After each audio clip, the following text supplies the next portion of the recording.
शुरू का थोड़ा इंटरेक्टिव सेशन करेंगे, एक संक्षिप्त सा। आप सभी अलग अलग क्षेत्रों से आए और सभी प्रबुद्ध लोग हैं, तो हम लोग पहले एक बार विधिवत शुरुआत कर लें, फिर 5-7 मिनट की बातचीत करके फिर सेशन को शुरू करेंगे। हमारे यहाँ की परंपरा ये है कि कोई भी अच्छा काम यदि हम शुरू करते हैं तो उसको अपने जो भी हमारे आराध्य होते हैं, जो भी आराध्य हो, उनका नमन करके हम शुरुआत करते हैं। और देखिए, जो होता है वो ईश्वर की मर्जी से ही होता है। ये आप अपने यहाँ का कोटेशन देखिए, today is the first day of the rest of my life. ये बातें यदि आप अपने आप के लिए दोहराएंगे तो मेरे ख्याल से आपको बहुत जीवन में अलग तरह का अनुभव होगा। मैं ऐसी तो कोई बात नहीं कह रहा कि जो बात मैं कहने जा रहा हूँ वो पहली बार कही जा रही है, क्योंकि ऐसा भगवान श्री कृष्ण ने भी नहीं कहा। उन्होंने भी कहा कि मैं वही कह रहा हूँ जो परंपरा से ऋषियों मुनियों ने कही है। तो मेरी अपनी बात यहाँ पर कोई भी नहीं है, या तो शास्त्र सम्मत है या विज्ञान सम्मत है। तो आप एक बार इस दोहरा लें इसको, today is the first day of the rest of my life. ऐसा मेरा विश्वास है कि योग को लेके आपके मन में जो भी कॉन्सेप्ट होगा, हम जितने भी लोग यहाँ बैठे हैं, उसको एक नया पर्सपेक्टिव आज ईश्वर की कृपा से मिलेगा। तो हम लोग शुरुआत करेंगे। ये ज्ञान मुद्रा या ध्यान मुद्रा है। ये मुद्रा एक साथ लगाएंगे और हथेली को छत की तरफ रखते हुए दोनों घुटनों पर रखेंगे। लंबी गहरी श्वासें फेफड़ों में भरेंगे और ओम की ध्वनि करेंगे 3 बार।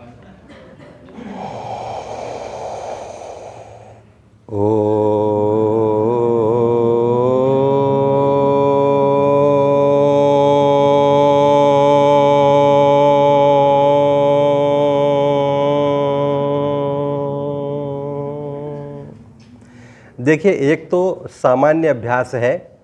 जब इस आवाज़ के साथ आप अपने भावों को भी जोड़ देते हैं तो यही अभ्यास एक लेवल और ऊपर उठ जाता है। दूसरा अभ्यास आपको ऐसे करना है।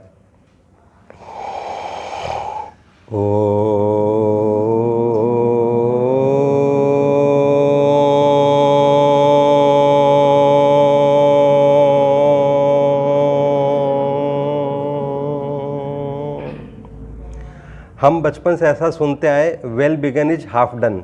मुझे लगता है कि कुछ हद तक हम लोगों ने वो काम कर लिया है। तीसरी बार जो उच्चारण करेंगे, आपको इस भाव से करना है कि आपके शरीर की जो सबसे छोटी इकाई है, एक एक सेल से यह आवाज़ गुंजरित हो रही है और आपके ही शरीर की एक एक सेल इस ध्वनि को सुन रही है।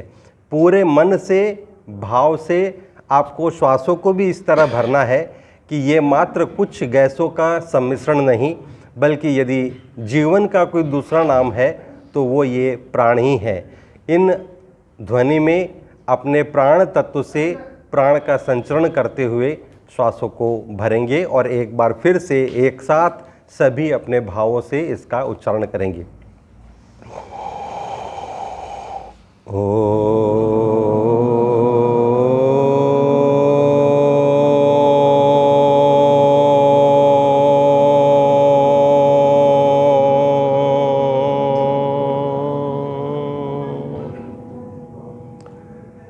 हमारे जो भी आराध्य हैं, इष्ट देव हैं, जिनको हम जीवन में आदर्श मानते हैं, उनसे मन ही मन प्रार्थना करेंगे कि यह 1 घंटे का सेशन हमारे जीवन को एक नई दिशा देने वाला हो।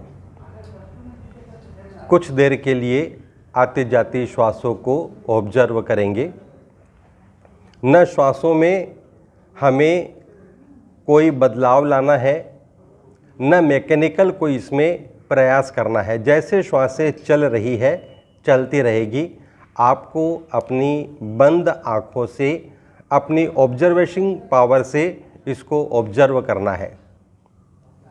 3 लेवल पर ऑब्जर्व करना है। एक, इसकी स्पीड कैसी है।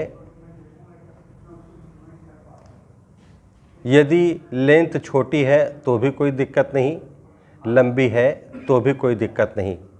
आपको इसको ऑब्जर्व करना है।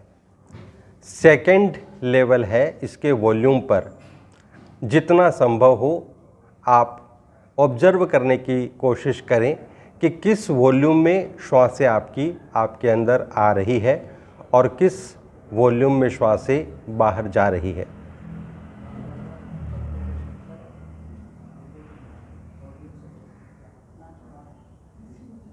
और तीसरा लेवल है, जिसको मैं और आसान कर दूं, किसी भी टेम्परेचर में हम श्वासों को अंदर भरें, वो हमारे आसपास के वातावरण के टेम्परेचर की होती है, लेकिन जब हम छोड़ते हैं तो रिलेटिवली यह वार्म होती है, गर्म होती है। इस डिफरेंस को भी आपने ऑब्जर्व करना है।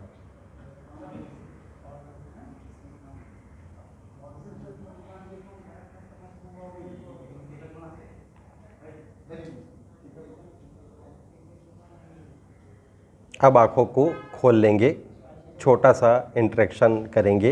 एक बार इसी कोट को फिर, वास्तव में हार्ट टचिंग कोट है ये। Today is the first day of the rest of my life. ये हम सबके लिए है। आप सबने योग के बारे में कुछ न कुछ सुना है, कुछ न कुछ क्या कहूँ, बहुत कुछ सुना है। और हमारी जो एक ये अनुभूति रही या हमारा जो आदर्श रहा वसुधैव कुटुंबकम, यदि इस पर कोई एक चीज़ खरी उतरती है तो वह योग ही है, जिसने irrespective of caste, creed and religion पूरे विश्व को एक सूत्र में बांधने की चेष्टा करी है। और लगभग 200 से ज़्यादा देश 21 जून को विश्व योग दिवस मनाते हैं। तो यह सबसे अनुकूल स्थिति है। मैं कुछ बातें आपसे पूछूंगा, आप में से कोई भी इसका जवाब दे कि योग को लेकर आपके मन में क्या धारणा है, किसको योग कहेंगे हम? कोई भी बोले, कोई भी बोले। आप बोलेंगे तो हम लोग समय का बेहतर नियोजन भी कर पाएंगे। योग किसको कहेंगे? आप बोलिए। स्वयं को अनुशासित रूप में आगे बढ़ाने के एक साधन।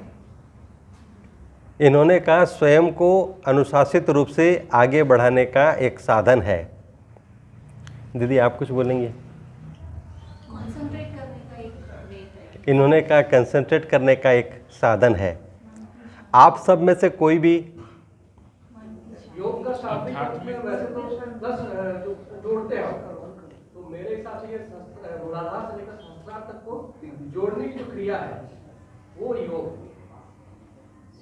उन्होंने भी अभी तक जिन्होंने भी वर्सन दिया, अच्छा वर्सन दिया, एक या दो रिएक्शन और आप में से कोई भी जो बोलना चाहे। मात्र शक्ति में से कोई भी बोले नहीं, आप में से कोई बोले। मानसिक तनाव को मन की शांति के लिए। इन्होंने कहा मन की शांति के लिए।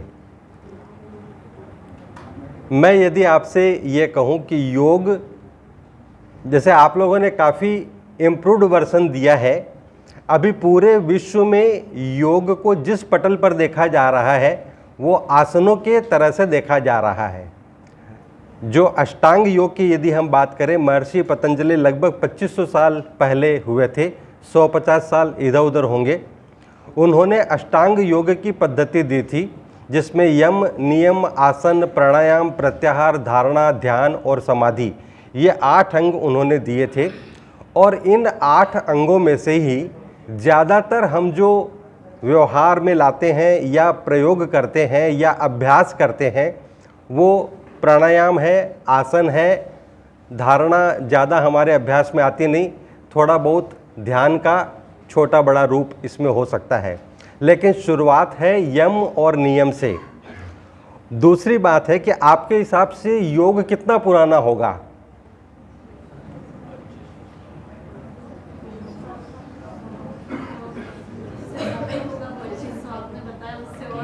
हाँ, 2500 साल पहले तो महर्षि पतंजलि हुए थे। अभी हम सबसे ज़्यादा पतंजलि का ही नाम सुन पाते हैं, पातंजल योग सूत्र है। फिर भी आप में से कोई भी बताए कि योग कितना पुराना हो सकता है? जब से मानव इतिहास होगा तब से होगा। भाई साहब ने कहा जब से मानव इतिहास है तब से योग है। जब से शिव जी है तब से। जब से शिव जी जब से है तब से योग करते हैं। शिव जी है तब से। हम लोग करीब पहुंच रहे हैं। आप में से एक आवाज़ आई कि जब से शिव जी है तब से, और भाई साहब ने कहा कि जब से श्री कृष्ण है तब से। मैंने शुरू में आपसे बात कही कि मेरी अपनी कोई भी बात नहीं होगी, या तो शास्त्र सम्मत होगी या विज्ञान सम्मत होगी। गीता जी के 4 अध्याय के पहले श्लोक में भगवान श्री कृष्ण कहते हैं कि मैंने यह योग सृष्टि के आरंभ में सूर्य को बताया था। सूर्य ने अपने पुत्र वैवस्वत मनु को बताया, वैवस्वत मनु ने अपने पुत्र राजा इक्ष्वाकु को बताया, जिसके वंश में रामचंद्र जी हुए। अभी 1 साल पहले हमने रामायण देखी है, इक्ष्वाकु के वंश में ही हुए थे। वहाँ से ऋषियों मुनियों ब्रह्मर्षियों ने इसे परंपरा से पाया। आज यह योग लुप्त हो गया है, तो मैं ये फिर से तुमको सुना रहा हूँ। तुमको मतलब अर्जुन को सुना रहे हैं। एक धारा ये चलती है और एक धारा चलती है कि शिवजी भी हमारे योगी है, महायोगी है, वो भी चलती है। तो हम ये कह सकते हैं कि सृष्टि के आरंभ से पहले यह योग रहा होगा, क्योंकि सृष्टि के साथ ही सूर्य भगवान आए, तो उनको तो इन्होंने योग सुना ही दिया। तो इसके पहले से यह योग है। महर्षि पतंजलि का योगदान ये है कि उनके समकाल में, समकालीन समय में जो योग की पद्धतियाँ प्रचलित थी उनको उन्होंने लिपिबद्ध किया, और उन्होंने जो अष्टांग योग का कॉन्सेप्ट दिया, तो अष्टांग योग अपने आप में प्राप्तव्य नहीं है, यानी कि डेस्टिनेशन नहीं है। उनका उद्देश्य ये था कि इन 8 अंगों का यदि कोई इंसान नियम से रिलीजियसली फॉलो करता है तो वो योग की स्थिति में जा सकता है। अब आप बताएं कि योगी कौन कौन हो सकता। आज के इस समय में हम लोग इतने यूट्यूब चैनल्स देखते हैं, टीवी देखते हैं, बस 2-3 मिनट कौन कौन योगी लगता है आपको? या आज से 100, 200, 500, 1000 साल पहले की भी लोगों को ले ले तो कौन योगी लगता है? मैं सुन नहीं पाया, क्या कहना? योगी आदित्यनाथ। अयंगर जी का इन्होंने नाम लिया, बाबा रामदेव जी है।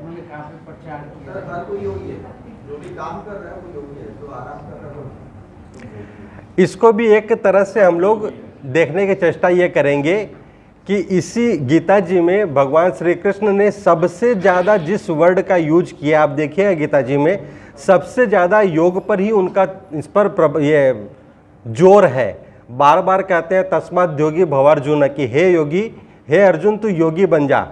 बार बार उसको योग के बारे में बताते हैं, बोलते हैं कि तू योगी हो जा। अर्जुन की पात्रता ये थी कि अर्जुन के योग क्षेम की चिंता भगवान कृष्ण करते थे।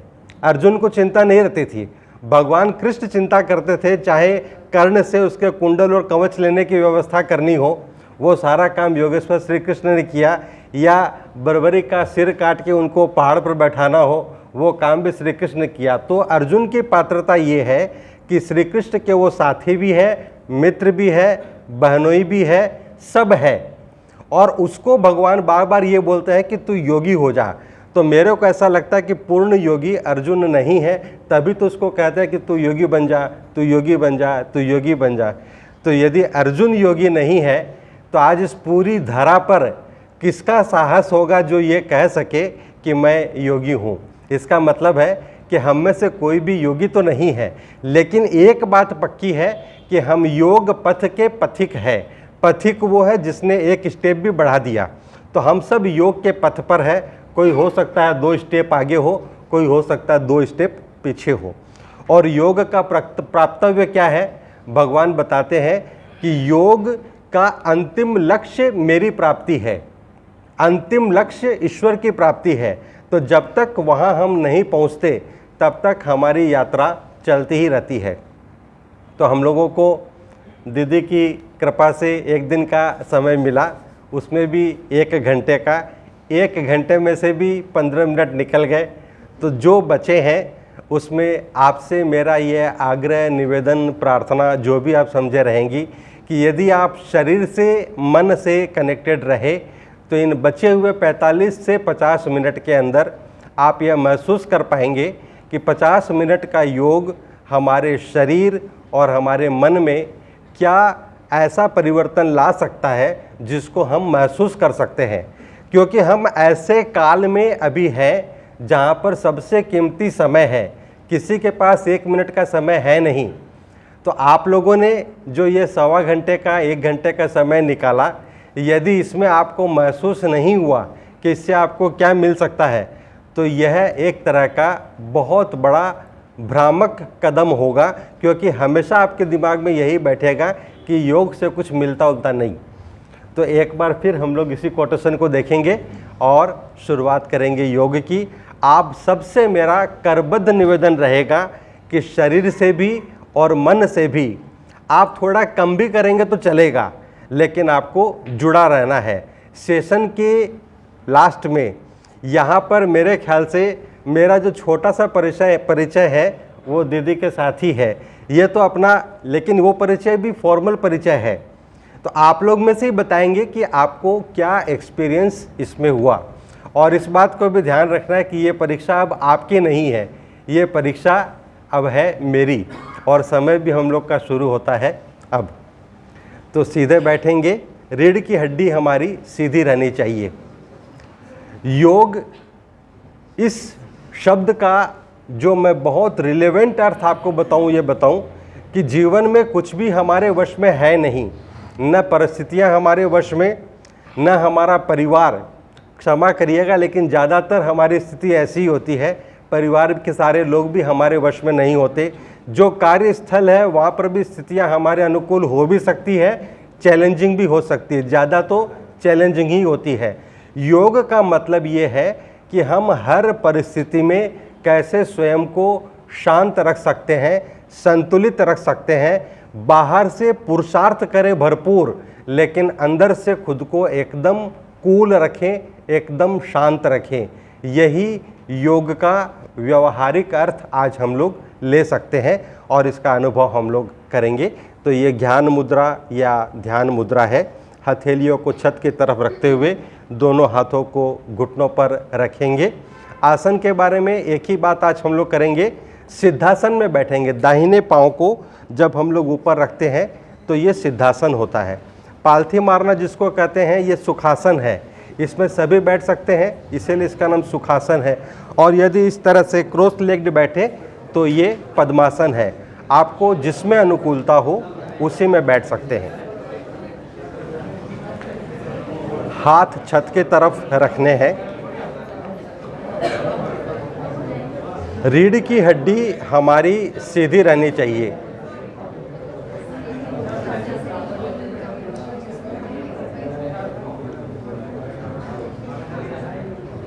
आपको पता है ना परीक्षा किसकी होनी है, तो आपके सहानुभूति मेरे साथ होनी चाहिए।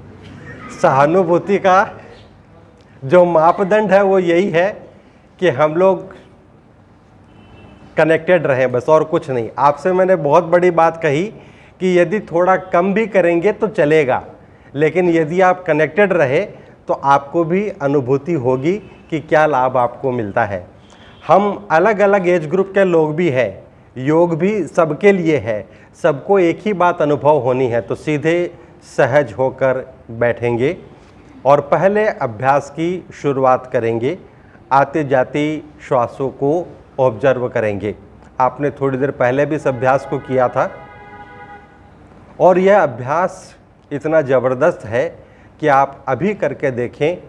आपकी मन स्थिति चाहे जो भी हो, इसको आप बदलता अनुभव करेंगे इन लेस देन 1 मिनट। ये सारी बातें छोटी छोटी है, बहुत ज़्यादा समय लगने वाला नहीं, आपको तुरंत अनुभव होगा स्टेप बाय स्टेप।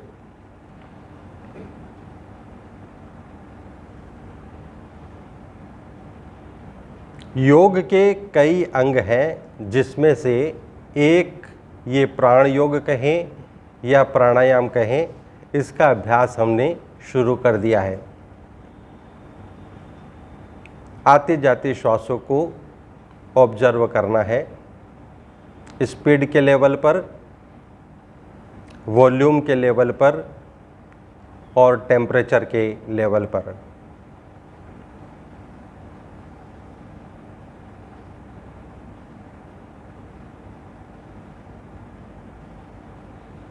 आप दिन में भी कभी भी इस अभ्यास को करके देखें। चित्त की 5 अवस्थाएं होती हैं, जिनमें से क्षिप्त, विक्षिप्त, मूढ़ ये सब होती है। कैसी भी अनचाही अवस्था हो, उससे आप उबर सकते हैं इस अभ्यास के द्वारा। अगला अभ्यास करेंगे। इसे आपको अभ्यास के साथ करना है, प्रयास के साथ करना है। लंबी गहरी श्वास से भरेंगे और फिर छोड़ देंगे। भरेंगे, छोड़ देंगे।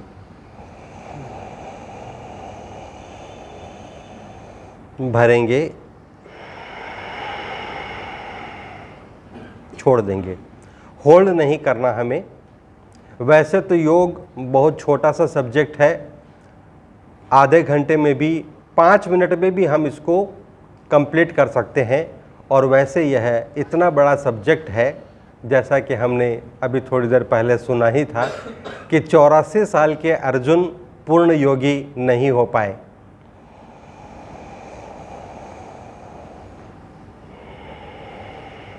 इस भाव से भरें कि मेरे आसपास के वातावरण में जो भी दैवीय ऊर्जा है, सकारात्मक ऊर्जा है, उसे मैं अपने अंदर ग्रहण कर रहा हूँ।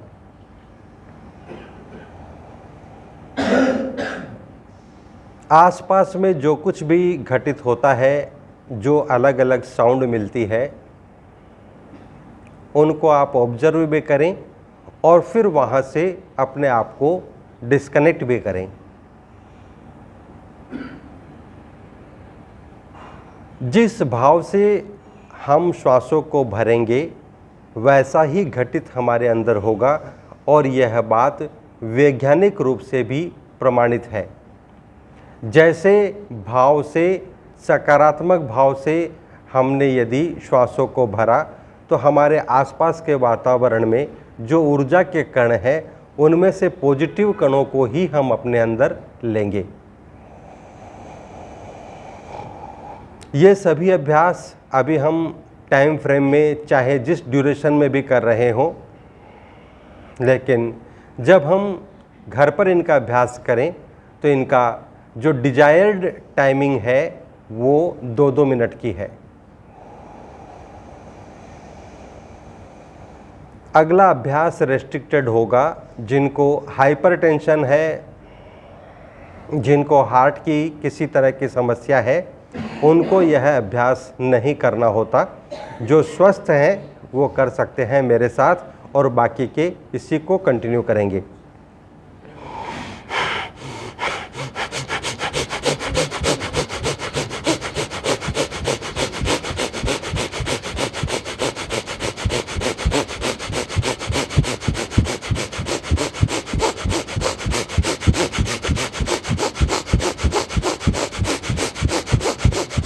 ऐसा करने से हमारे फेफड़े पूरी तरह से क्लीन हो जाते हैं। थोड़ी देर करें।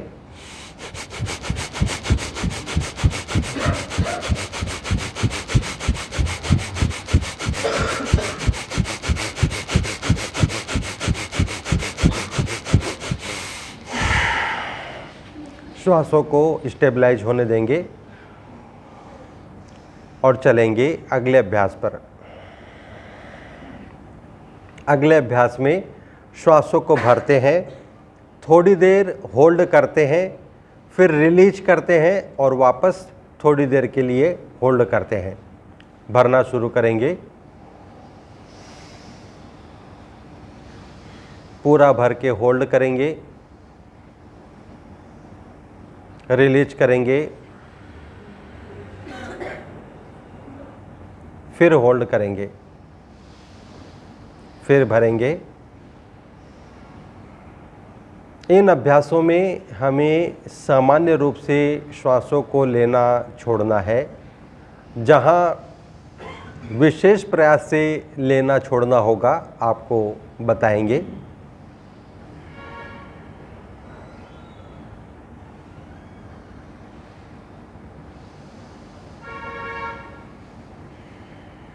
योग से हमें क्या क्या मिल सकता है, इस पर भी चर्चा हम लोग करते रहेंगे। श्वासों को भरना, रोकना, छोड़ना, रोकना, फिर भरना।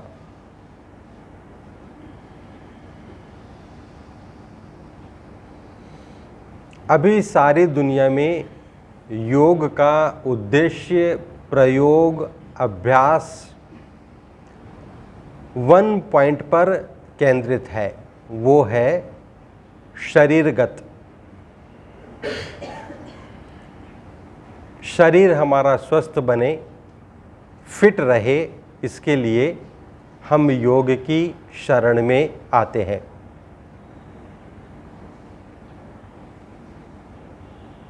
और इसमें कोई हर्ज भी नहीं, क्योंकि शरीर माध्यम खलु धर्म साधनम, 4 पुरुषार्थ हमारे माने गए, उनमें से सबकी सिद्धि के लिए शरीर का होना और स्वस्थ होना बहुत ज़रूरी है। अगले अभ्यास में प्रवेश करेंगे। इस अभ्यास में श्वासों को भरते समय हमें मानसिक रूप से स्मरण करना है सो का, छोड़ते समय हम का। ये सोहम का क्या अर्थ है, इस पर भी हम लोग संक्षिप्त चर्चा करेंगे। ब्रह्मा जी का पहला प्रश्न था, इसे सृष्टि का पहला प्रश्न भी माना जाता है। जब विष्णु जी की नाभि से कमल के अंदर से ब्रह्मा जी प्रकट हुए, तो उन्होंने पूछा को हम, को हम, को हम, मैं कौन हूँ। यदि आप गौर करके देखें तो हमारी श्वासें भी पूछती है को हम, को हम, और इसी का जवाब है सो हम, सो हम। भरते समय आपको सो का मानसिक स्मरण करना है, न होठ हिलेंगे न कोई साउंड होगी, मानसिक स्मरण है, और छोड़ते समय हम का। जवाब है सोहम, तू वही है, तू वही है, तत्वमसि, अहम ब्रह्मास्मि, जो वो है वही हम है, दोनों में कोई भेद नहीं, और ये बातें भी मेरी नहीं। तुलसीदास जी कहते हैं ईश्वर अंश जीव अविनाशी, और योगेश्वर कहते हैं ममय वांशो जीव लोके। वो और जोर देकर कहते हैं कि यह जो जीव है, ममय वांशो जीव लोके, यह मेरा ही अंश है। चूँकि हम विस्मृति की स्थिति में रहते हैं, इसलिए हमें अपने वास्तविक स्वरूप का बोध नहीं होता, स्मरण नहीं रहता, और योग इसी को हमारी स्मृति में लाने का साधन है कि हम है कौन, हमारे यहाँ पर आने का उद्देश्य क्या है। अगले अभ्यास पर चलेंगे। ये नासिका मुद्रा के साथ करते हैं। पहली दूसरी अंगुली को इस तरह से लगा लेंगे, राइट नोस्ट्रिल को अंगूठे से रेगुलेट करेंगे और लेफ्ट नोस्ट्रिल को इन 2 अंगुलियों से। राइट को ब्लॉक करेंगे, लेफ्ट से हल्की ताकत के साथ श्वासों को बाहर छोड़ेंगे। अब दाहिने से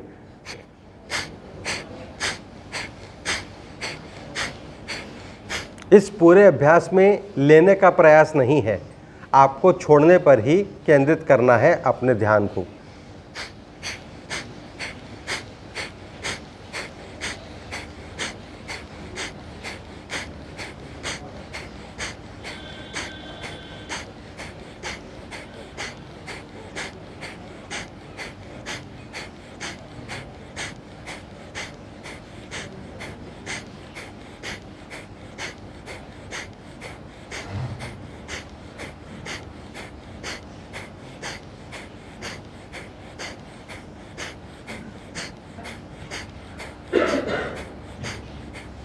लेफ़्ट राइट एक एक नाक से करते रहेंगे। जब शुरुआत करते हैं तो भी लेफ़्ट नोस्ट्रिल से श्वासों को छोड़ते हुए करते हैं, और जब इसे पूर्ण करेंगे अभ्यास को तो भी लेफ़्ट नोस्ट्रिल से छोड़ते हुए ही पूर्ण करेंगे। यदि आपने इतना ध्यान रखा तो इसका मतलब है कि आपका अभ्यास एकदम परफेक्ट है। 1-2-4 सेकेंड और कर ले।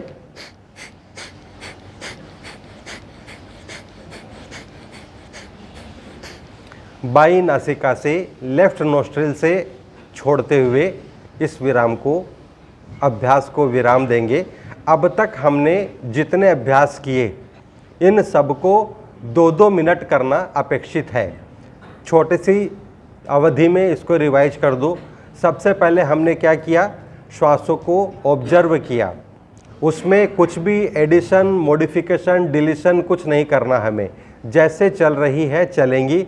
और आप गौर करके देखिएगा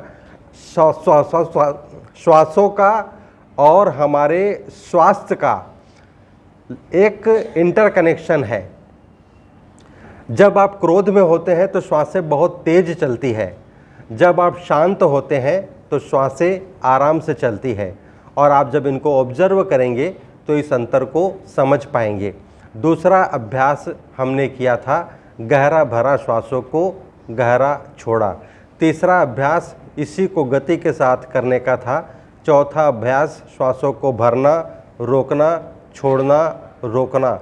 इसके बाद था सो हम का, भरते समय सो, छोड़ते समय हम। और अंतिम अभ्यास था ये हमारा बाएं और दाहिनी नासिका से फोर्स के साथ छोड़ने का अभ्यास। यहाँ तक के अभ्यास 2-2 मिनट के थे। और अब हम लोग करेंगे कपालभाति का अभ्यास। यही मुद्रा फिर से लगा लेंगे। दोनों नासिका से एक साथ हमें श्वासों को बाहर की तरफ हल्की ताकत से छोड़ना है।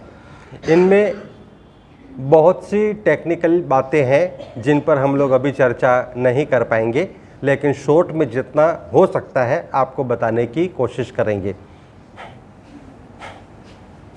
इसमें प्राइमरी हमारा कंसर्न श्वासों को छोड़ने पर रहता है।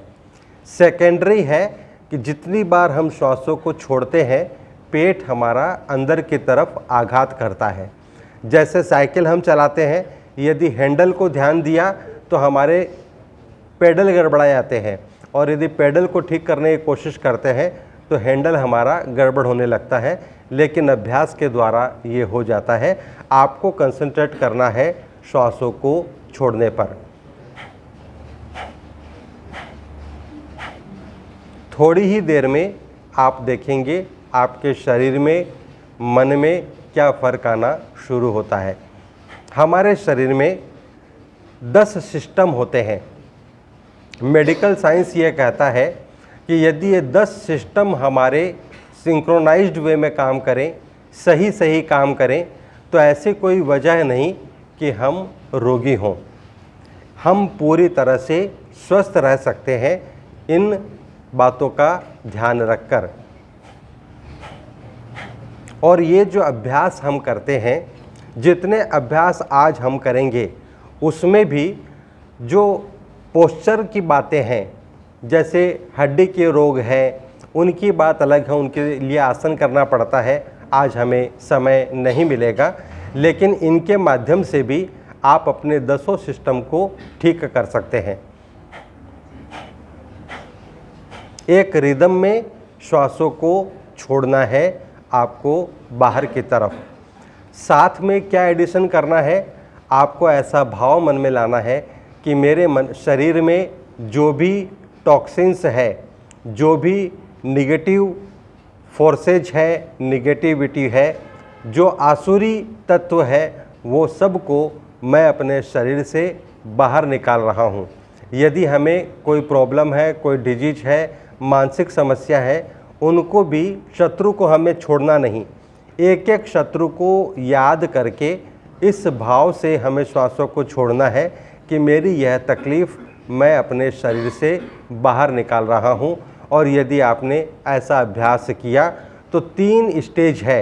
एक, आप तुरंत इंस्टेंट बेनिफिट प्राप्त करते हैं, उसकी एक बात है कि कितने दिनों में आपको मिल सकता है। एक, रिलेटिवली टाइम ज़्यादा लगता है, लेकिन उसमें ज़्यादा गंभीर रोगों से हम निजात पा सकते हैं। और जो सबसे हाईएस्ट ड्यूरेशन है वो लगभग 1 वर्ष की है। यदि आप डेडिकेटेड वे में इन अभ्यासों को करते हैं तो ऐसा कोई कारण नहीं कि 1 साल में आप अपने शरीर मन के सभी रोगों पर विजय प्राप्त कर सकते हैं। और यह बात भी मेरी नहीं, इस बात के पूरे प्रमाण हैं। अभी हम लोग कर रहे हैं कपालभाति का अभ्यास। हमारे सामने भ्रम की स्थिति क्या होती है, आज हम लोग मेन फंडामेंटल बातें हैं उस पर ही चर्चा करेंगे। हम में से कई लोग योग के क्षेत्र में काफ़ी अग्रणी स्तर पर काम कर रहे हैं।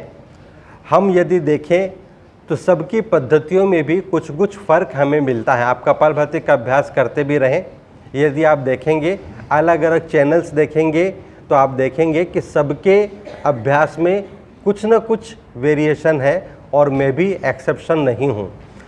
एज ए प्रैक्टिशनर आपके मन में यह प्रश्न हो सकता है कि कौन सी पद्धति सही है। ऐसा हो सकता है क्योंकि आपके लिए आपका शरीर एक ही है।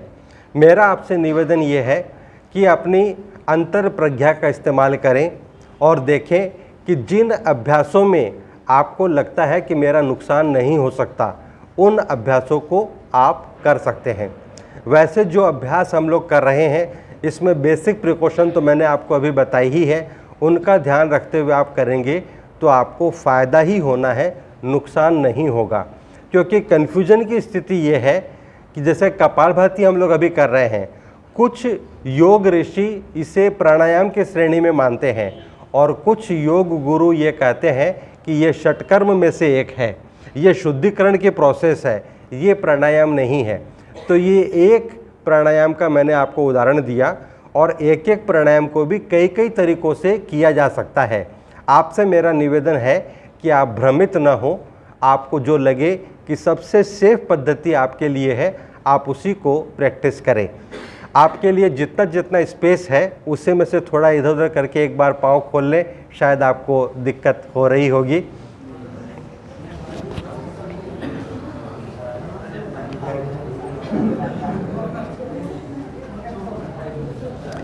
ये दंडासन है।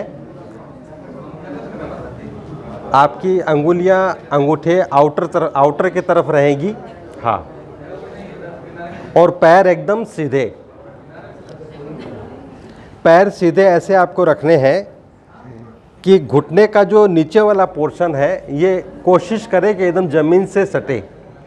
अब आपको श्वासों को पूरी तरह से भरना है और दाहिने पैर को अंगूठे से लेकर जांघ तक एकदम टाइटेन करना है, सीधा करना है। थोड़ी देर होल्ड करेंगे और रिलीज कर देंगे। बाएं पैर के बारे में भी ऐसे ही करेंगे, श्वासों को भरेंगे और बाएं पैर को पूरा खिंचाव की स्थिति में लाने की कोशिश करेंगे। एक एक ही बार करेंगे, दोनों पैरों को एक साथ। श्वासों के अभ्यास के साथ इनको जोड़ना है। श्वास भरेंगे और पाँव को पूरा जांघ तक, पंजे से लेकर जांघ तक एकदम खिंचाव की स्थिति में लाएंगे और फिर रिलीज कर देंगे। समय कम है तो एक बार ही काफ़ी है। दोनों पाँव में थोड़ा सा गैप बनाकर पूरी मसल्स को रिलैक्स कर लेंगे। आप में से ज़्यादातर की उम्र कम है तो एक बार छोटा सा टेस्ट कहना तो गलत होगा क्योंकि टेस्ट लेने वाला मैं कौन, लेकिन एक बार फ्लेक्सिबिलिटी टेस्ट भी अपना करेंगे एक ही आसन के साथ। ये पूरे शरीर को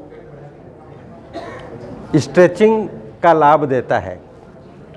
पश्चिमोत्तानासन है ये। श्वासों को भरते हुए हाथों को उठाएंगे, छोड़ते हुए आगे झुकेंगे। पैर को मुड़ने नहीं देना है, एकदम सीधा रखना है पैर को। नाक को दोनों घुटनों के बीच में लगाना है, कोहनियाँ जमीन से लगेगी। श्वासों को भरते हुए झुकेंगे, ऐसे पंजों को पकड़ लेंगे। नाक को लगाना है दोनों घुटनों के बीच में, कोहनियाँ जमीन से लगेगी।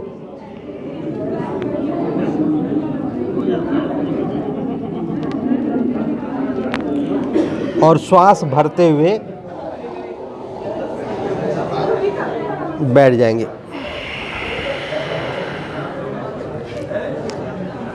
ये तो विनोद के लिए था ऐसे ही। कोटेशन तो यही था, today is the first day of the rest of my life. तो पहले दिन तो जो भी हमारे साथ हो, फ्लेक्सिबिलिटी कम बने बेसी बने, कोई दिक्कत नहीं। एक अभ्यास और कर लेंगे बटरफ्लाई का। इसमें किसी भी अभ्यास में आपको अपनी क्षमता का अतिक्रमण नहीं करना है, जितना आप कर सके उतना ही करें। इस तरह से दोनों पंजों को एक साथ लगाते हैं, इस तरह से हाथों को इंटरलॉक किया, पंजों के नीचे रखा, ऊपर से लॉक कर देंगे और पूरा इस तरह से जितना कर सके उतना ही करना है, नहीं तो कल सुबह संडे है, दिक्कत होगी।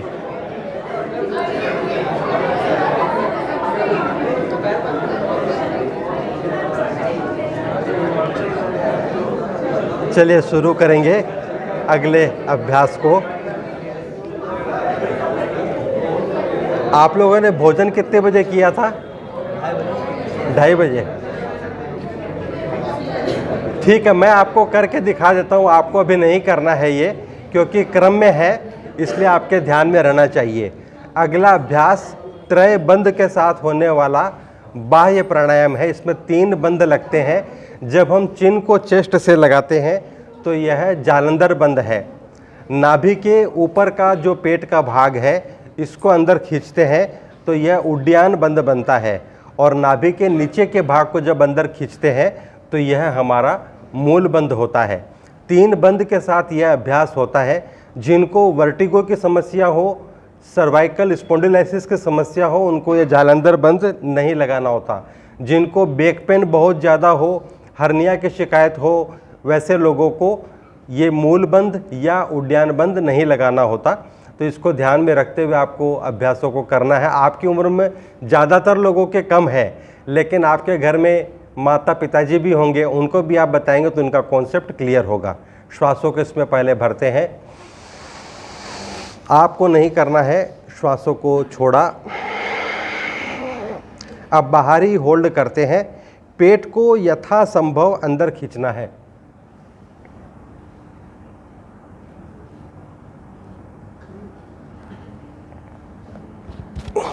चिन्ह को चेस्ट से लगाना है। श्वासों को बाहर ही होल्ड करना है, और फिर तीनों बंधों को, पहले मूल बंध को हटाते हैं, फिर उड्डयन बंध को, फिर जालंधर बंध को। इसके बाद श्वासों को ग्रहण करते हैं। अगला अभ्यास उज्जाई प्राणायाम का है। आप में से कुछ लोग, उनको खांसी भी है अभी, ऐसा लगता है। तो यदि आप इस अभ्यास को करेंगे, और जैसे मौसम से हम निकल रहे हैं, इसमें खांसी होना स्वाभाविक है। 1 साल पहले तो स्थिति ये थी, हम लोगों ने टीवी में भी देखा था कि फ़्लाइट चलने वाली थी, किसी को खांसी आ गई तो पायलट ही बाहर कूद गया। लेकिन अभी वो स्थिति नहीं है। उस समय बहुत सावधान रहना पड़ता था कि भूल से भी छींक ना आ जाए, खांसी ना आ जाए। ये अभ्यास यदि आप करेंगे तो आपको सर्दी, खांसी, टॉन्सिल और एलर्जीज वगैरह की प्रॉब्लम जो पोल्यूटेंट के कारण या वेदर के कारण होती है, आपको नहीं होगी। आपकी वॉइस क्वालिटी इंप्रूव होगी। यदि थायराइड, वोकल कॉर्ड की प्रॉब्लम है, स्नोरिंग की प्रॉब्लम है, स्लीप एपनिया की प्रॉब्लम है, तो वो भी विदाउट सर्जरी आपकी ठीक हो जाएगी। मैंने तो बहुत इंडिकेटिव रूप में थोड़े थोड़े रोगों का नाम आपको बताया है, लेकिन सारे अभ्यासों को आप करेंगे तो ज्ञात अज्ञात धरती पर जितने भी रोग हैं, एक सेंटेंस में ही कंप्लीट है। ज्ञात अज्ञात जितने भी रोग हैं, या तो वो योग से पूरी तरह से ठीक होते हैं, और कुछ डिजीज ऐसे हैं जिसमें हम ठीक होना नहीं कह सकते, लेकिन लाइफ क्वालिटी उनमें भी इम्प्रूव होती है, और इसमें जो हमारी जीने की जो क्वालिटी है, और उसमें अपलिफ्टमेंट हम लोगों को मिलता है, इम्प्रूवमेंट हम लोगों को मिलता है। उज्जाई कैसे करेंगे? श्वासों को भरेंगे, पूरा खाली करेंगे। यहाँ से गले को स्क्वीज करते हुए इस तरह के साउंड हमने निकालनी है।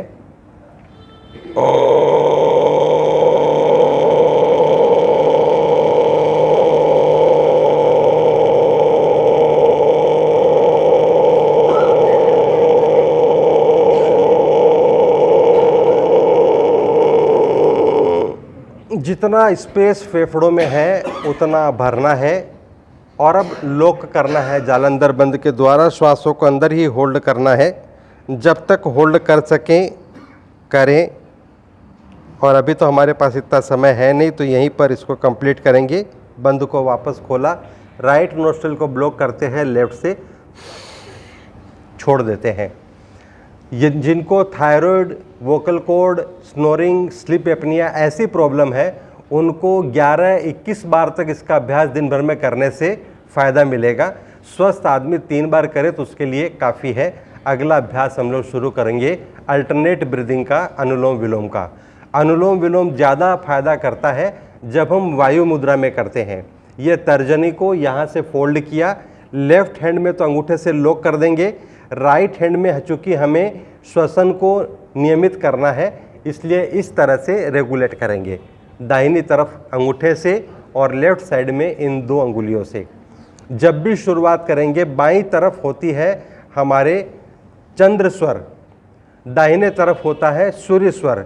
जब भी शुरू करेंगे हम चंद्र स्वर से श्वासों को भरते हुए शुरू करेंगे।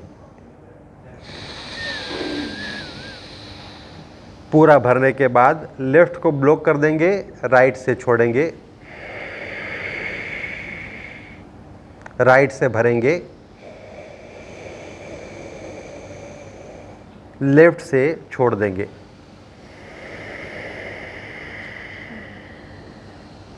एकदम सिंपल अभ्यास है।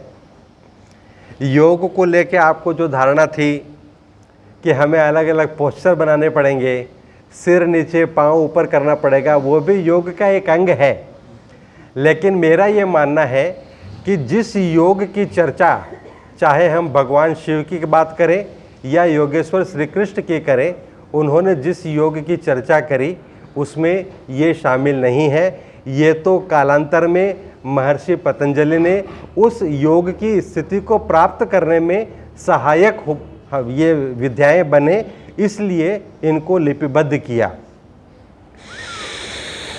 हम प्राय सुनते हैं कि फला जगह पे एक योगी है, वो बालू में 1 महीने से अंदर ही घुसे हुए हैं, ऐसा हम सुनते हैं कई बार। कोई है जिन्होंने इतने घंटे तक शीर्षासन किया, ऐसे अलग अलग हम लोग सुनते हैं। यदि मेरा प्रश्न है कि यही योग होता तो सबसे ज़्यादा जो सर्कस वाले लोग हैं उनकी फ्लेक्सिबिलिटी के सामने सबकी फ्लेक्सिबिलिटी फेल है, तब फिर वो योगी होते, क्योंकि उनकी जो शरीर की फिटनेस है वो तो पूरे शरीर को, जिम्नास्टिक वाले भी पूरी तरह से घुमा लेते हैं शरीर को, फिर योगी वो होते। लेकिन वो योग का एक अंग जरूर है, उसका अपना रोल है, वो हमें पात्रता प्रदान करता है उस स्तर तक जाने की। वो भी योग है लेकिन वो ही योग है, ये बात गलत है। हम लोग करते रहेंगे अनुलोम विलोम का अभ्यास। बाईं नासिका से जब श्वासों को भरेंगे तो अनुभव करेंगे कि मेरी ब्रेन का राइट हेमिस्फीयर एक्टिवेट हो रहा है, और जब दाहिनी तरफ से श्वासों को भरेंगे तो ऐसा अनुभव करेंगे कि लेफ्ट हेमिस्फीयर मेरी ब्रेन का एक्टिवेट हो रहा है।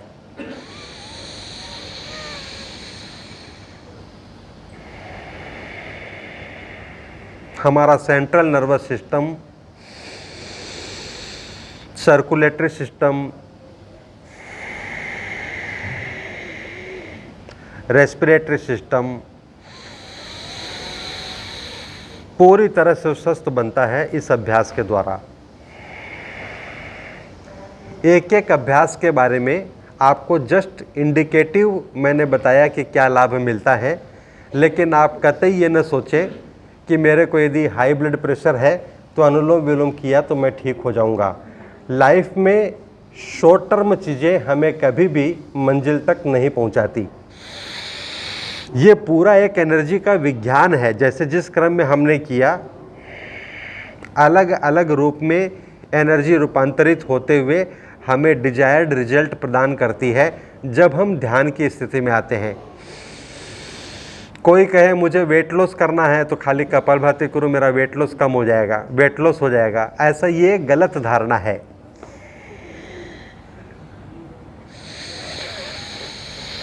वैसे भी आपको ज़्यादा समय कपालभाति और अनुलोम विलोम में ही लगता है। रेस्ट ऑफ द प्रैक्टिसेस में आप देखेंगे बहुत कम समय में आपका अभ्यास पूरा हो जाता है।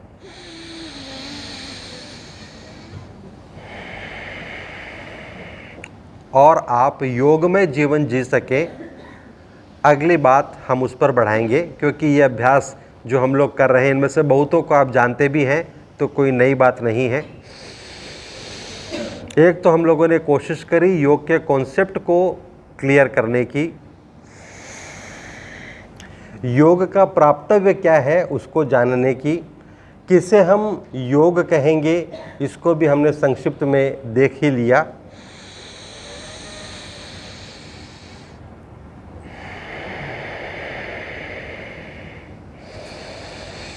एक छोटी सी बात आपको बताऊं, 100 तरह से ज़्यादा की अर्थराइटिस होती है, अलग अलग तरह की। इसमें एक ओस्टोग्लास होते हैं, एक ओस्टोक्लास होते हैं।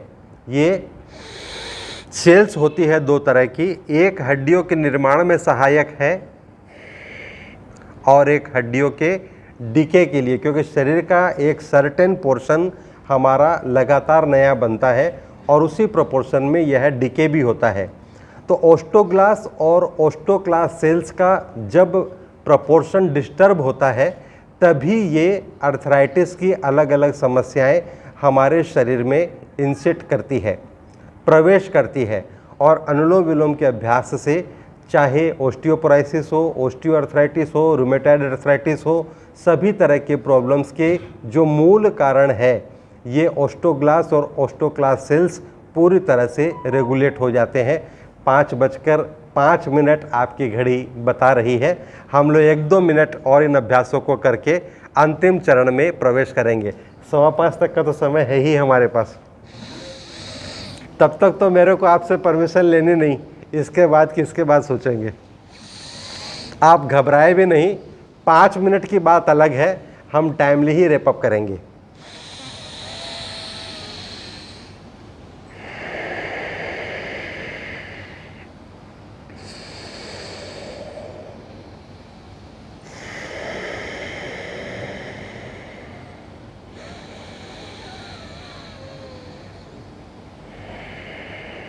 अनुलोम विलोम का अभ्यास और इस अभ्यास को जो अनुलोम कर रहे हैं अभी हम अनुलोम विलोम का अभ्यास और जो पहले किया कपालभाति का अभ्यास, ये दोनों हम जिस एज ब्रैकेट में हैं कम से कम 20-20 मिनट हमें करना चाहिए।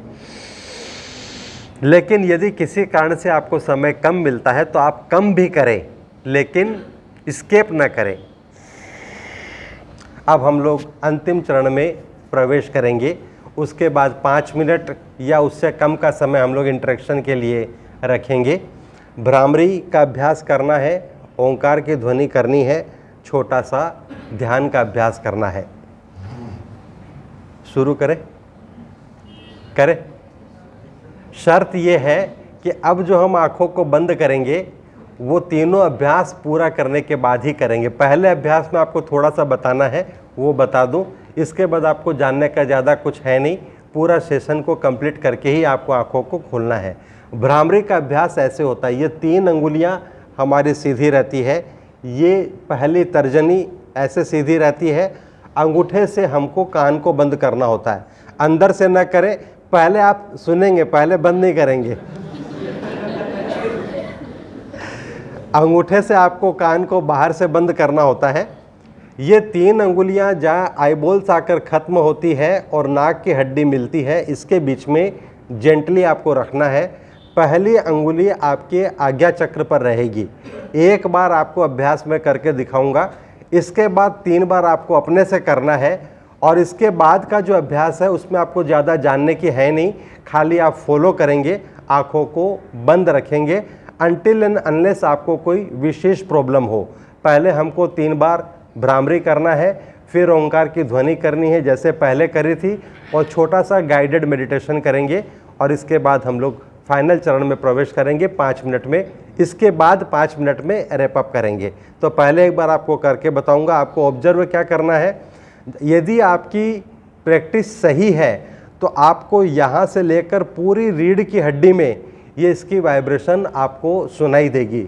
वर्चुअली आपको ओम का ही उच्चारण करना है, लेकिन लिप्स आपके लॉक्ड रहेंगे, मुंह आपका खुलेगा नहीं।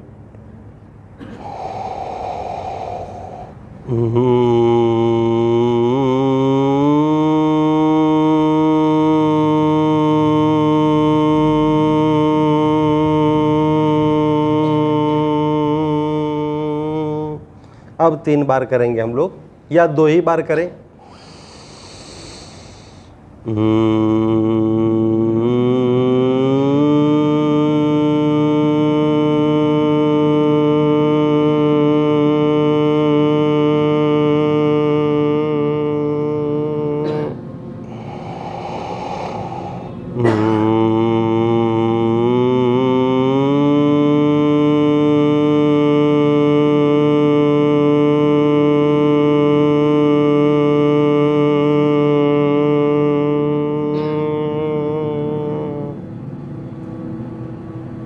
आँखों को बंद ही रखेंगे,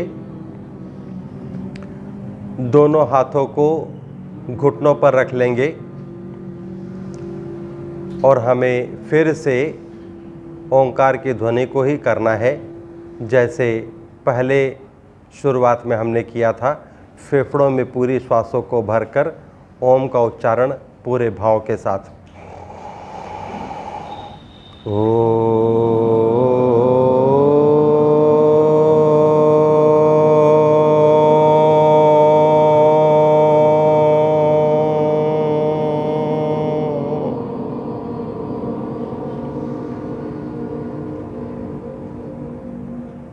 फिर श्वासों को भरेंगे।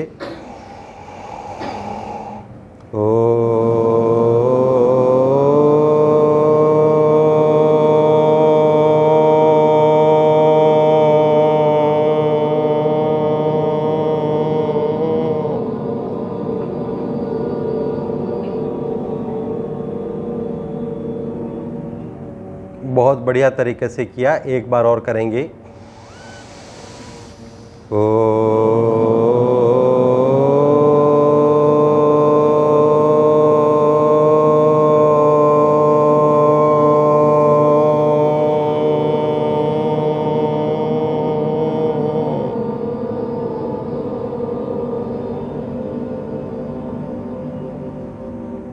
आँखों को अभी भी बंद ही रखना है।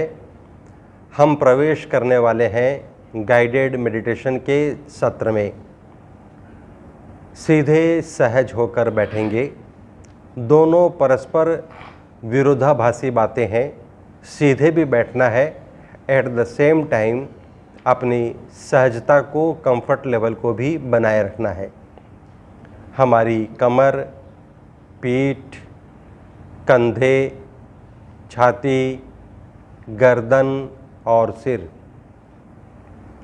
सबको यथासंभव एक सीध में रखने की कोशिश करेंगे। आती जाती श्वासों को अनुभव करेंगे। आ रही है तो आ रही है, जा रही है तो जा रही है।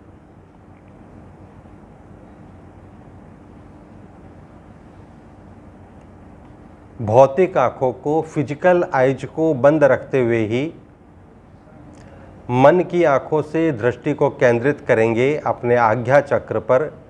दोनों आईब्रोज के बीच में जहाँ हम बिंदी या तिलक लगाते हैं, यही हमारा आज्ञा चक्र का स्थान है और सरफेस से थोड़ा सा अंदर की तरफ होता है।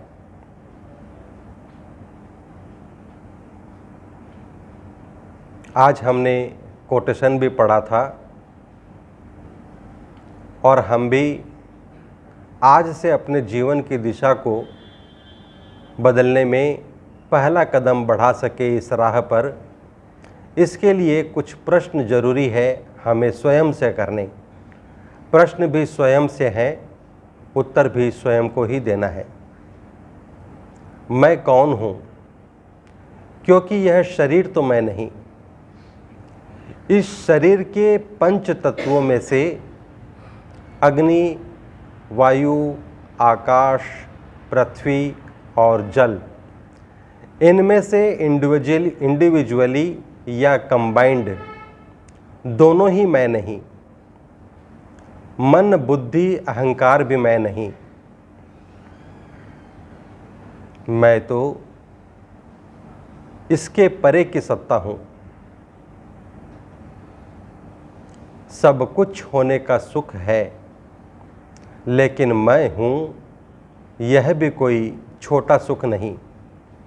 मैं ही नहीं तो कैसे मेरे संग्रह, कैसे मेरे पदार्थ।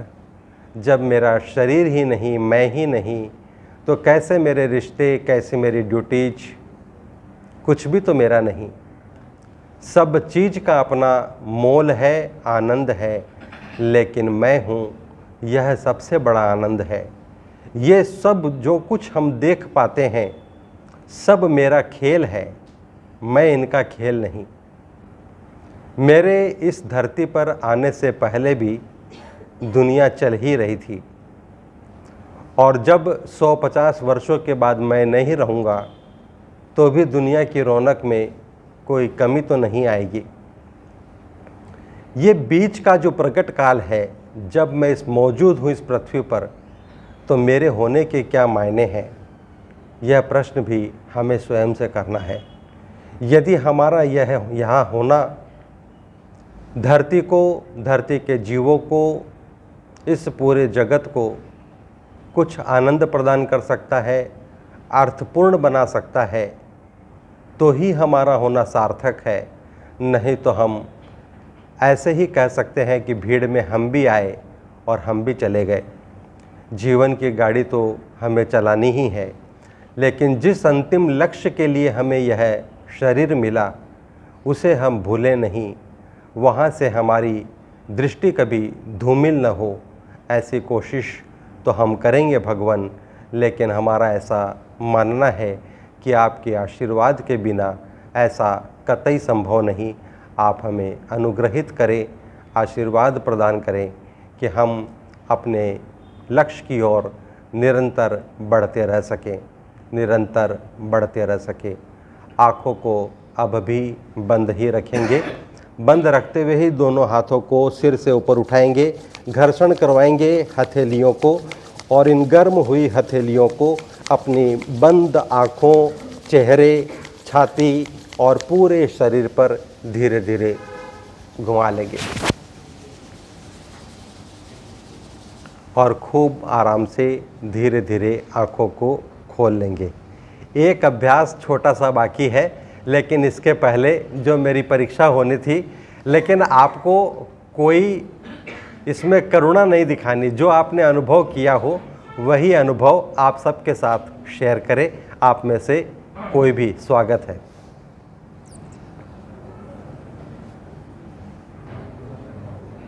आपने क्या अनुभव किया, आप में से कोई भी अपने अनुभव शेयर करें। रिफ्रेश महसूस कर रहा हूँ सर, थोड़ा सा रिफ्रेश महसूस कर रहे हैं। आप में से कोई अच्छा फील हो रहा है? पॉजिटिविटी बढ़ गई है, एनर्जी का लेवल बस लगता है कि हाई हो गया। सर कह रहे हैं कि पॉजिटिव लेवल थोड़ा सा हाई हो गया, ऐसा लगता है। जो कम उम्र वाले हैं उनमें से कोई, जो नहीं बोलेगा वो लगेगा कि ज़्यादा उम्र वाला ही है।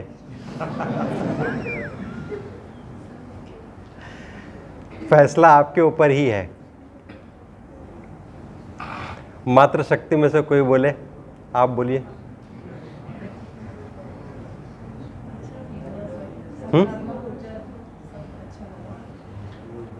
ठीक है, आप बोलिए कुछ। थोड़ी देर के लिए डिटैचमेंट मेरे दिमाग में, और कुछ दीदी ने ये बोला कि थोड़ी देर के लिए हम एकदम डिटेच्ड फील कर पाए। तो दुनिया के इन थपेड़ों से थोड़ी देर भी यदि हम स्वयं को बचा पाए और इतनी देर का अभ्यास भी हमें इतनी ऊर्जा प्रदान करता है, तो अगली बात छोटी सी जिस चीज़ पर करनी थी कि हम कैसे यह प्रैक्टिस करें कि पूरा दिन और पूरा रात हमारा योगमय हो। जो छोटे छोटे अभ्यास हम लोगों ने किए उसमें से आपको कभी भी कोई सा भी ध्यान में आ जाए, जैसे आप खाली बैठे हैं तो 2-3 बार लंबी गहरी श्वासें भर सकते हैं, 3-4 बार करके देखिएगा, आपको एनर्जी का एलिवेटेड लेवल महसूस होगा।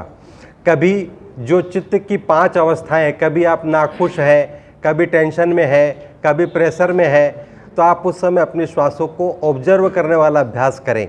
आप उस अनवांटेड सिचुएशन में बहुत जल्दी वहाँ से उबर पाएंगे। यदि ज़्यादा एनर्जी आपको चाहिए तो जो स्पीड वाले अभ्यास है वो कर सकते हैं। शरीर में दर्द है, यदि आपको रिलैक्सेशन चाहिए तो अनुलोम विलोम का अभ्यास कर सकते हैं। 1 मिनट का भी ध्यान आप कर सकते हैं।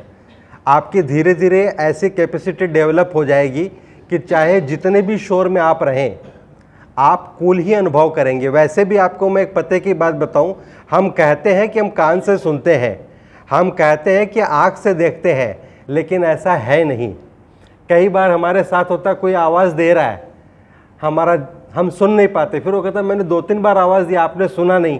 हम कहते हैं मेरा ध्यान और कहीं था। कई बार सामने से कोई हलचल होती रहती है, हम उसको देख नहीं पाते, कैच नहीं कर पाते, वो फिर झुंझलाता तो बोलते मेरे दिमाग में और कुछ चल रहा था इसलिए मैंने ध्यान नहीं दिया। तो हम देखते भी आँख से नहीं है और सुनते भी कान से नहीं है। वो सुनने वाली बात और देखने वाली बात तभी घटित होती है जब हमारा ध्यान उसमें शामिल होता है। तो इस तरह से हमें अपने पूरे जीवन को, क्योंकि जीवन तो जिस दुनिया में अभी हम हैं इसी स्पीड से हमें जीना पड़ेगा। यदि हम लोग कहें कि हम हिमालय में जाके बैठे तो भगवान भी कहते कि वो न तो योगी है न सन्यासी है। और अर्जुन तो कह ही रहे थे कि मैं छोड़ के चला जाता तो मुझे राज्य नहीं चाहिए। उन्होंने कहा तू युद्ध कर।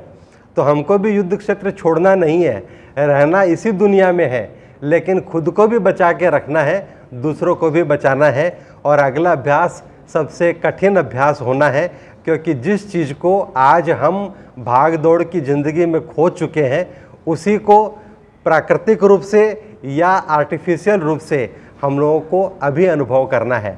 अगला अभ्यास हम लोगों का हास्यासन का है। 5:20।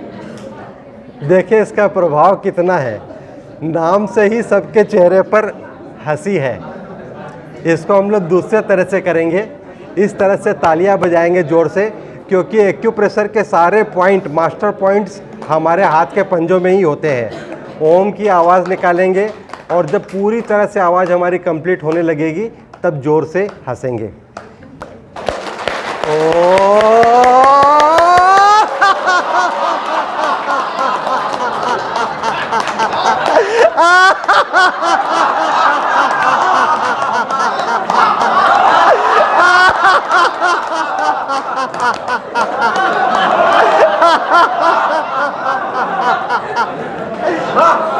एक बार और करेंगे।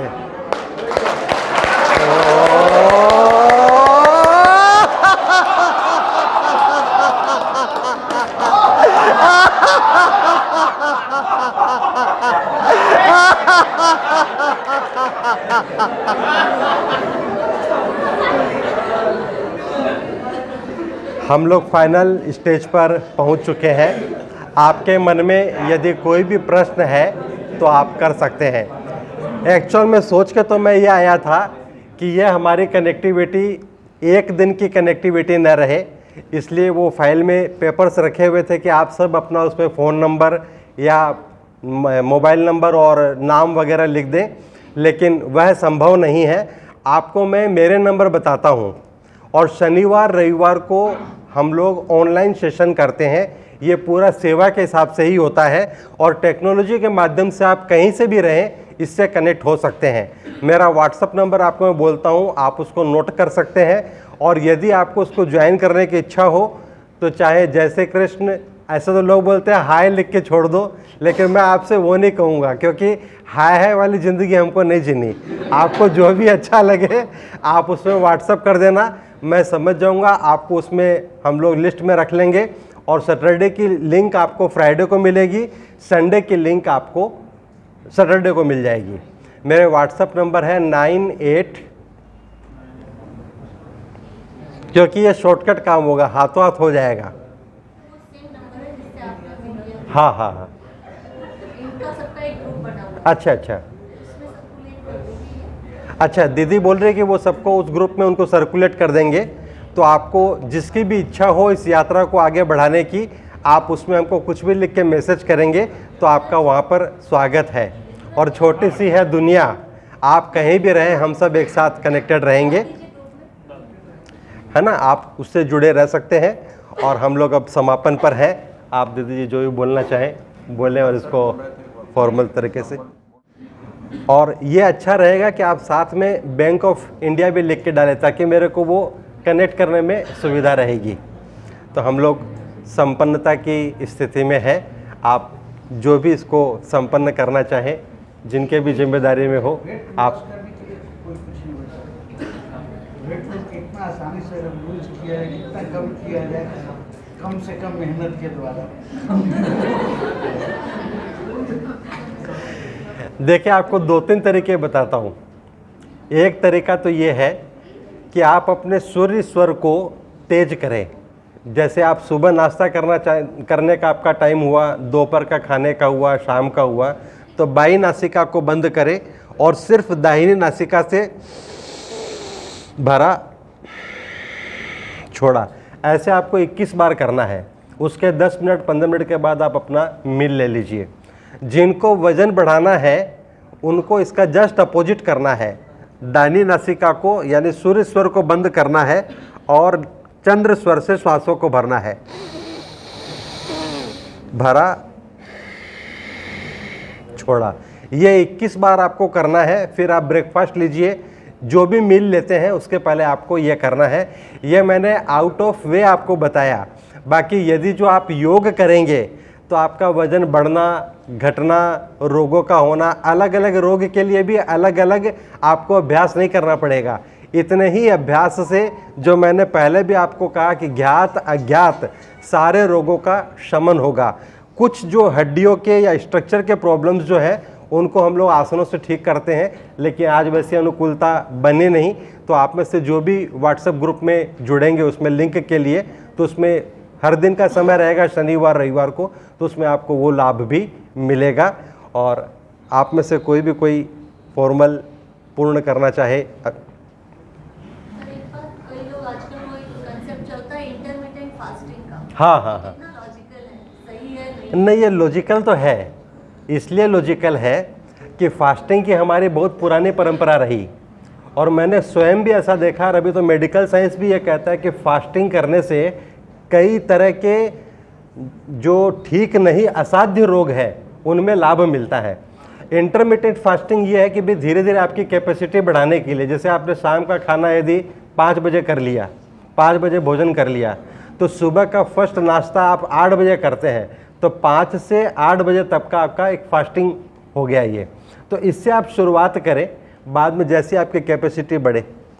फास्टिंग बहुत साइंटिफिक और कई तरह के रोगों के निवारण के लिए बहुत ही ज़रूरी अभ्यास है। यहाँ तक कि रिसर्च में तो ये भी है कि लाइलाज लोगों में से जैसे जो कैंसर है उसमें भी लाभ मिलता है। कैंसरस सेल्स को वो खाती है, जो बाकी हमारी जो भूख की जो टेंडेंसी रहती है, वो हम भूखे रहते हैं तो उसके अंदर में वो सेल्स को ख़त्म होने में सहायता मिलती है। सर एक क्वेश्चन था हमारा, एज ए बैंकर हम लोगों को कंप्यूटर पे थोड़ा ज़्यादा ध्यान देना पड़ता है, आँख पे थोड़ा ज़्यादा असर होता है, तो आँख से रिलेटेड कोई व्यायाम, और साथ साथ एक चीज़ और, कुर्सी पे बैठकर, कुर्सी पे भी बैठना हम लोगों को काफ़ी, तो कितना मैंने वो कैसे बैठे क्या हो हम लोग। आपकी रीढ़ की हड्डी सीधी रहनी चाहिए, आप कोशिश यही करें, और लगातार बैठ के काम ना करें। 45 मिनट के बाद भले आप 2 मिनट का 3 मिनट का ब्रेक ले लें, इतना समय आपको मिल जाएगा।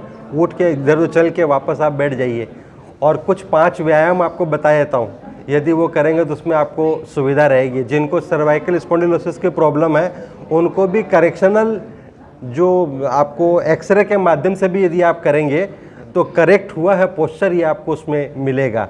ये आप जानते भी होंगे, लेकिन बहुत शॉर्ट में आपको बता देता हूँ।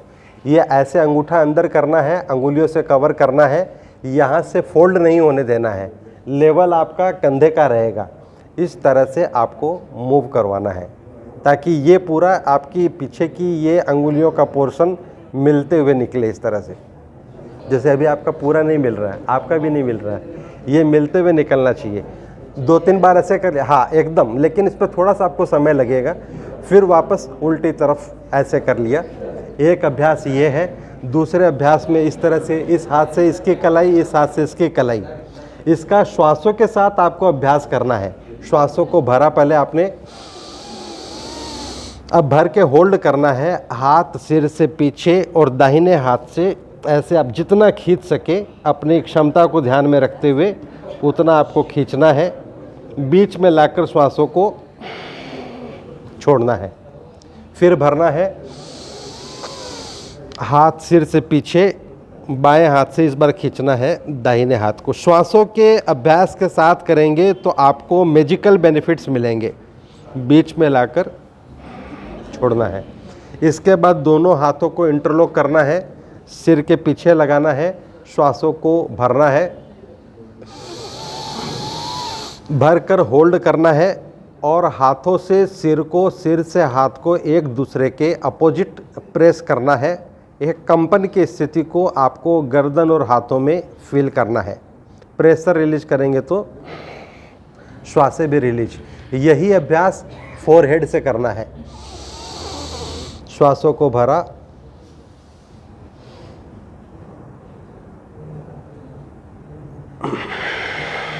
प्रेशर रिलीज, श्वासें भी रिलीज। दाहिने हाथ की हथेली को दाहिने कान के ऊपर, ठीक ये पोजीशनिंग है एक्चुअल में। श्वासों को भरना है, होल्ड करना है, हाथ से सिर को, सिर से हाथ को।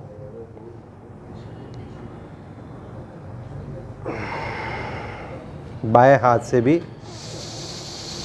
आपको मुश्किल से एक सेट को पूरा करने में 2 से 3 मिनट लगेंगे और फिर आप बैठकर कंप्यूटर पर कितना ही काम करिए, कोई दिक्कत नहीं, क्योंकि वो हमारी मजबूरी है। काम करना तो ये सारे काम हमको करने ही पड़ेंगे। और लास्ट अभ्यास है कंधों का रोटेशन। ये आपका बेहतर होगा यदि आप यहाँ से मूवमेंट करवाएंगे इस तरफ। ये अभी मेडिकल साइंस क्या कहती है कि आपको कमर में दर्द है तो गड्ढे वाली सड़कों पर बाइक मत चलाइए, लेकिन सड़कें तो हम ठीक करवा नहीं सकते। ये कर सकते हैं कि अपना शरीर ही हमने फिट कर लिया तो फिर किसी भी सड़क पर हम चले, कोई दिक्कत नहीं। ये करने से आपको कंप्यूटर में लगातार काम करने में कोई दिक्कत नहीं होगी। आँखों के लिए जो आपने बोला था उसमें एक तो ये पॉइंट है, ये पहली अंगुली दूसरी अंगुली, इसके बीच में शुरुआत पे आप भी देख सकते हैं, जो चश्मे का यूज करते हैं आपको लाभ मिल सकता है। ये पहला पॉइंट एकदम यहाँ पे है, यहाँ से आपको दबाना इस तरह से, इस तरह से। ये मैंने आपको दिखाने के लिए बताया, आप कैसे भी दबा सकते हैं यहाँ से। और एक इसके थोड़ा सा बाद में यहाँ पर ये पॉइंट्स हैं, आँखों के लिए बहुत लाभदायक है। पहला यहाँ पर, फिर यहाँ पर। इस हाथ में भी ये पहली अंगुली और दूसरी अंगुली के एकदम बीच में यहाँ पर शुरुआत में एक पॉइंट है और थोड़ा सा इसके पीछे एक पॉइंट ये है। पाँव में भी जैसे यहाँ पर अंगूठा पहली अंगुली और दूसरी अंगुली के बीच में, वैसे पाँव पे भी ये शुरुआत में एक पॉइंट है और थोड़ा सा बाद में एक पॉइंट है ये। और अनुलोम विलोम का अभ्यास भी जो हम करते हैं ये भी आई डिजीज के लिए बहुत फ़ायदेमंद है। और सुबह उठकर आप ठंडे पानी से आँखों को धो सकते हैं। उसमें भी फ़ायदेमंद ये कि आप पहले मुंह में पानी भरें, उसके बाद जब आप आँखों पर छींटा मारेंगे तो आँख खुली रहेगी, उससे आपको लाभ मिलेगा। आंवले का यूज डाइट में आप करें, आपको लाभ मिलेगा। पॉइंट यदि आप कोई सा भी दबाते हैं तो दबाने के बाद आपको किडनी का पॉइंट दबाना ज़रूरी है। ये एक्यूप्रेशर है ये, लेकिन कोई सा भी एक्यूप्रेशर आप करें तो उसके लास्ट में आपको एकदम बीच में है, ये एकदम बीच में किडनी का पॉइंट फिर से दबाना ज़रूरी है। क्योंकि हम जो क्रिस्टल्स होते हैं जो जाके जम जाते हैं टॉक्सिन्स के रूप में, एक्यूप्रेशर के द्वारा रिलेटेड ऑर्गन के क्रिस्टल्स को ही हम फिर से सर्कुलेशन में लाते हैं ताकि वो सर्कुलेशन के साथ निकल जाए। तो सर्कुलेशन के साथ हम लोग छेड़छाड़ करते हैं, उसको फिर से ठीक करने के लिए ये किडनी का पॉइंट दबाना हमको ज़रूरी है, ताकि हमारी किडनी भी सुरक्षित रहे और नॉर्मल सर्कुलेशन में फिर से हमारा सर्कुलेटरी सिस्टम आ जाए। तो ये, इसके अलावा यदि आपके कोई प्रश्न हो तो एक प्रश्न और आप पूछ सकते हैं कोई भी, और नहीं तो फिर यहीं पर हम लोग कंप्लीट करेंगे। मेरे ख्याल से कंप्लीट कर सकते हैं। आइए। अब हम लोग आज के योगा अभ्यास के समापन के तरफ आ गए हैं, और राजेश श्री व्यास जी ने जो आज बातें बताई हैं वो योग अभ्यास के लिए हम लोग को अपने निरंतर बैंकिंग जीवन में इसका प्रयोग करेंगे तो इसका बहुत सार्थक परिणाम हम लोग को देखने को मिलेगा। इसी के साथ मैं रिक्वेस्ट करूंगा अपने प्रिंसिपल प्राचार्य महोदय से कि राजेश व्यास जी को हमारे एसटीसी के तरफ से उपहार देने की कृपा करें। चूँकि ये ट्रेनिंग कॉलेज है तो यहाँ हम किताबें ही हमारा माध्यम बहुत है। बढ़िया।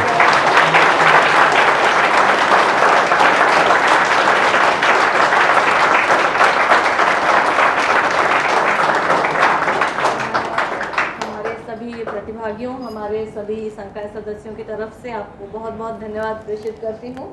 मुझे लगता है सभी ने इस सेशन का पूरा फ़ायदा लिया है और अच्छा लगा है सबको। पार्टिसिपेंट्स में से अगर आप कोई आकर बोलेंगे तो ज़्यादा अच्छा लगेगा उन्हें भी और हमें भी। तो कोई भी वॉलंटरीली अगर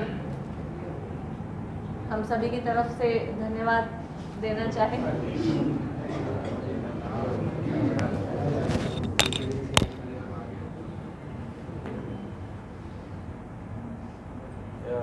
लगभग 1 और 1.5 घंटे का ये सेशन हुआ, उसमें हम लोग फुली कॉन्सेंट्रेटेड इसी क्लासरूम में थे, इस क्लासरूम से बाहर नहीं जा पाए। तो योगासन तो बहुत पहले से हम लोग जानते हैं कि बहुत ही बेनिफिशियल है, लेकिन अपने लाइफ में इम्प्लीमेंट नहीं कर पाते हैं इसको। तो कोशिश यही करना है कि इसको अपने लाइफ में इनकलकेट कर लें और इम्प्लीमेंट कर लें, सो दैट लाइफ थोड़ा अच्छे से स्मूथली चले। और ये वंडरफुल क्लास के लिए सर का लॉट्स ऑफ थैंक्स।